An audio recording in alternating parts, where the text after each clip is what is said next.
Welcome to the WRAL Daily Download. I'm Amanda Lamb. In today's deep dive conversation, we're going to depart a little from our usual routine, and we're going to talk about something more personal. We're going to talk with WRAL anchor Ken Smith about a topic that I don't think gets enough attention. How do fathers balance work and family? Ken, welcome to the program. Oh, it's great to be here.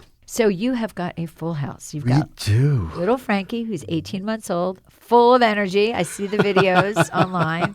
And you've got 2-month-old twins, Leah and Louisa. Yes. And you've got Amanda trying to balance all this when you're at work. She's my hero. Give me a peek into your household right now. I mean, 3 kids under 2 of them babies. It's really controlled chaos. And I said to somebody the other day, I need a housekeeper 24/7 because if you're a neat freak, Forget it. You cannot have 3 kids under 2 because you lose your mind. And it's gotten to the point where when I walk in and Franklin is hanging from the rafters, the girls are crying. I usually call them serenading us all at the same time.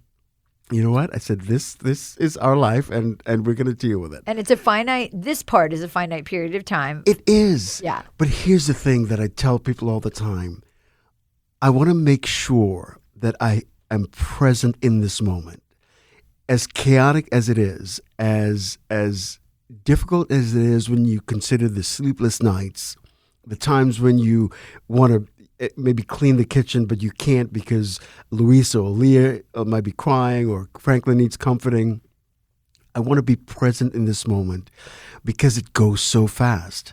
I don't want 2 or 3 years from now, I look back on this time when Leah and Louisa were 2 months old and 3 months old, and it's a blur. Right, that you were distracted by the chaos. Exactly. And every day, I remind myself, be present in the moment.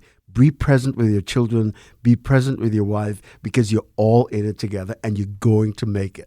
Absolutely. Now, when you found out you were having twins and you already had a toddler, how did you guys react to that? It's funny because Amanda has twins on her side of the family. I have triplets on my side of the family. Oh, so it could have been a bigger team. You hear me. And so my brother has triplet girls. So we knew that at some point we could get caught in the multiples scenario. So the day we found out, I remember she had the biggest smile on her face because she loved the fact that she was having twins. And I can appreciate that because she has twin siblings.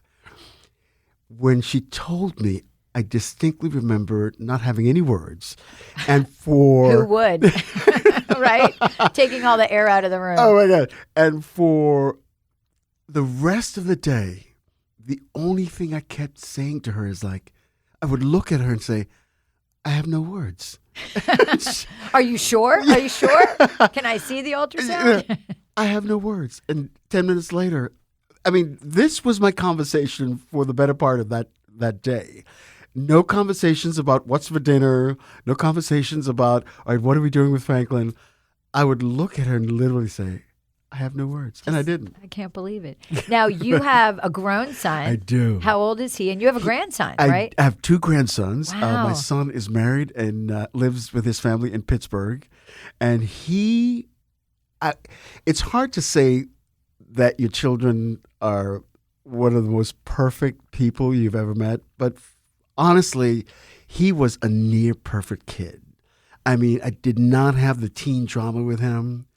And it was also a different time, It was a different right? time. I was much younger. Yeah. And a lot of times I felt like his big brother, really, because I was so young when I had him. Sure. We were in college. Gotcha. So I didn't have that true experience of being in a household raising children. So having the opportunity to do it this way this time, as a more experienced dad, I should say. Sure. I really embrace it.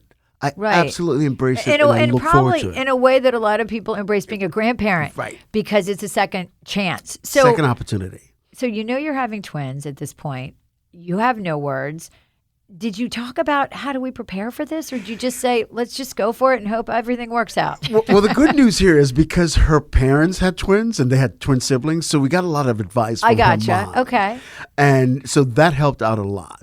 And, Right. and in terms of preparing it, we also had her sister who had two boys, because we didn't know at the time what we're having at the time. She had two boys, so we knew that if these are twin boys, we're good with clothes. In terms of preparing we got the triple stroller very early on. So, of course, you had girls, so that didn't help with the That didn't clothes. help at all. Yeah. So we got the triple stroller, we got the twinsy. Every time I met somebody with multiples, I would ask them questions. Like Dan Haggerty and his wife, they have twin boys, so I would always be. You're doing Dan your sits- research. right? Yeah. So Dan was sitting right across Good from me. reporter. So absolutely, every day or so, I would ask Dan a few questions here and there, and he had some really good advice in terms of just getting ready. But now that I'm on the other side, now that they're here, you can prepare all you want. But, don't you think that's the same thing just in general In with general, parenthood? yeah. You just don't know what There's you're no in playbook. for. Yeah, when There's no people playbook. talk about, like, it's going to be great, you're like, yeah, it is. Yeah, It's you also can gonna be prepare hard. all you want, but once you're in the mix, it's a different scenario. It's a different ball game, and you realize that you have to take one day at a time.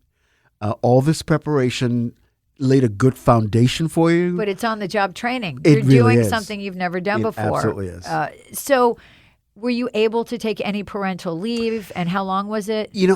I really appreciate the fact that now we have paternity leave Right. at our company. That's fantastic. It was fantastic when we rolled that out. And much needed. Much needed, because I think a lot of times we forget that dads are a real integral part of this process, and we feel those emotions, And you want to be there. and you want to be there. So having an opportunity to take paternity leave and mix it with some other type of leave, it was tremendous. How long were you out?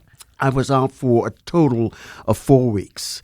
In terms of time that I'd already requested off, because they came in November, so it was around the holidays. So I already had a couple of weeks off during the holidays as well. And then you were to add and that. then I added my paternity Which was leave what, a of week? 2 or- weeks. 2 weeks. That's 2 weeks that's paternity good. leave. Yeah. And so, during that time, what did you do? What did she do? I guess you tried to get some kind of a routine going, right? You try to.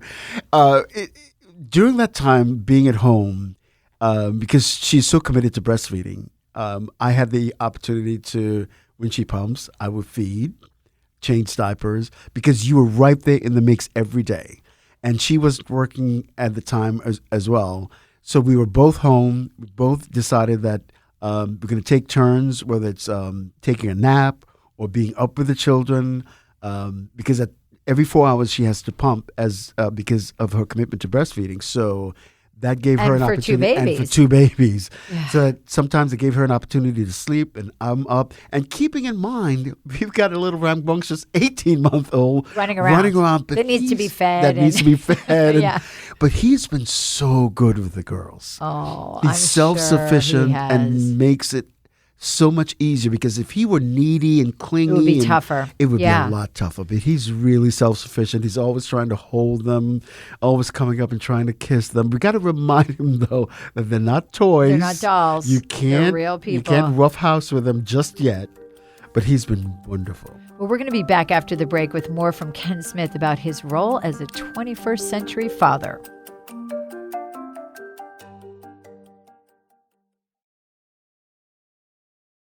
Welcome back to the WRAL Daily Download. I'm talking with Ken Smith about the joys and, yes, some of the struggles of parenting young children while you're balancing a busy work life. Now, Ken, you talked about having that paternity leave and then also combining that with some vacation, so about a month. Do you feel like that helped you bond with the babies right away? It really did. And that's why it was so difficult when the time came for me to come back to work, because Sure. each and every day, and like I said, being present in that moment, being able to hold them, being able to feed them, being able to comfort them when they cry, just being there for them made all the difference in the world, and having that connection, being there when they smiled for the first time was incredible, because the doctor said 2 weeks in, they're going to start smiling. And lo and behold, 2 weeks in, Leah was the first one to smile. She's the oldest by 1 minute. And then Louisa followed suit. And I thought, these are the moments that you can't get back if you're not there. And there really is scientific research that says fathers who are there and part of that process, and I'm sure not just, emotionally as well, it is a big bond. Because I tell you, the weekend, my last weekend before I came back to work, there was this knot in the pit of my stomach. And as as a dad, you got to hold in your emotions. But there were times when I literally felt like breaking down because I didn't want to leave these two girls. Absolutely. I didn't want to leave Franklin, but I knew I had to, because in this day and age, you got to go to work to take care of your children. Yeah. But talking it over with Amanda really helped, because to be able to talk to somebody who understands what you're going through. Sure. Made all the difference, and that helped me. And it helped me to know, and it helped me to appreciate the fact that I had this time with them. Yeah. And knowing that helped me get over that sense that hump of being able to go back. Exactly. Yeah. That sadness that I was feeling. So what does everything look like now? What are your work hours? And then when you're home, do you guys have some kind of a routine? On weekends, that's my weekend, to get up with the girls and do what needs to be done overnight or whatever the case may be.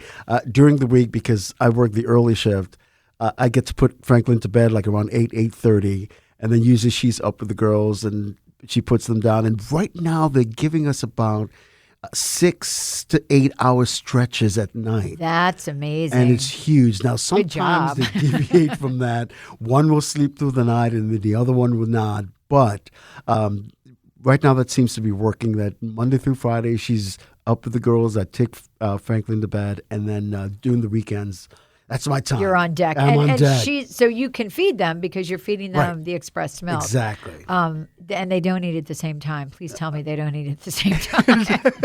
If they did, we would be in deep trouble. You'd be in a lot. I've heard stories about that. At one point, there are a couple of times when they were very young. We had just gotten home from the hospital. I was at home, and sometimes she tried to tandem breastfeed.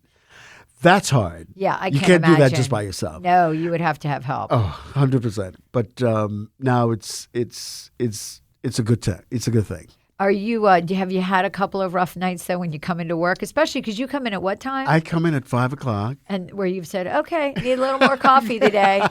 Because it's funny sometimes, Franklin, for example, sometime this week, Franklin woke up at the same time I did. And so I had to take time out to put him back to bed, because I didn't want him to wake up Amanda girls, and the girls, because I know probably she'd just gotten to sleep Sure, maybe like 2 or 3 sure. hours before. So fortunately, I'm not on the air until 7. So You had a little time to play with there. Exactly. And if I didn't, it would have been rough. Yeah.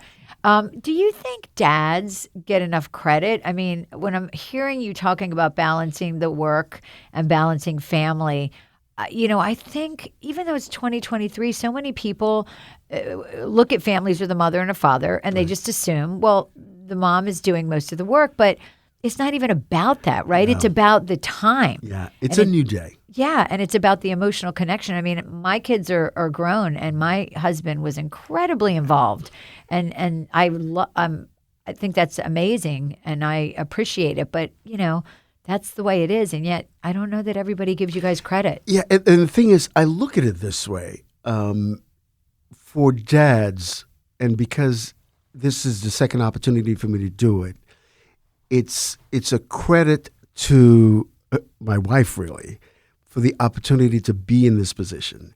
Because when you think about it, as a unit, we are tasked with nurturing these children together. And I think as a dad, there's certain attributes and challenges that come with being a dad. But I look forward and embrace being a girl dad so much. Oh yeah, because you have 2 grandsons, you have a son, 2 grandsons, and then Frankie. So these are the first girls. The first girls, and actually the first granddaughters on Amanda's side of the family as well. So they're not going to get spoiled. They're not going to get spoiled. Well, You know what, Ken? Thank you so much for sharing your personal story. I think it's so important for our viewers to know us and to know that we're real people and share the same struggles that a lot of them share. And I just know that you're thrilled and you're also Very drinking thrilled. a lot more coffee. Yeah, I rush home every day for my daddy duties. I gotcha. Well, thank you so much. And thank you for listening to the WRAL Daily Download and making us part of your morning routine. If you like what you're hearing, please rate us on Apple Podcasts or whatever podcast app you use. Another great way to get WRAL news is the Morning Briefing newsletter. It's a daily email waiting in your inbox every morning with Triangle News events and headlines to get you ready for the day. Sign up at WRAL.com/newsletter.